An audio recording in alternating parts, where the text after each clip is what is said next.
In this video, I will show you how to set the location for Safari downloads on your iPhone, running iOS 18. This is a great way to keep your downloads organized and easily accessible.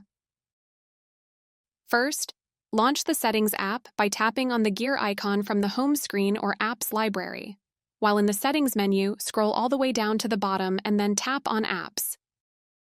Locate Safari from the list of apps to get to its Settings menu.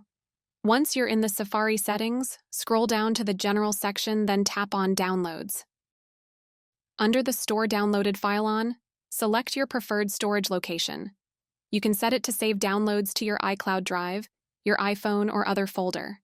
To save downloads to a specific folder on your iPhone, tap Other. In the next window, you can select any from the existing folders or create a new folder for downloads. To create a new folder, touch and hold on the vacant spot of the screen. Doing so opens a quick menu. Select New Folder from the pop-up options. Then name the folder according to the type of files it stores.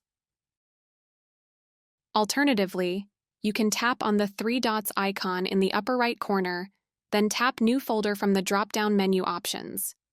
Name the folder according to the type of file it stores, then tap Done.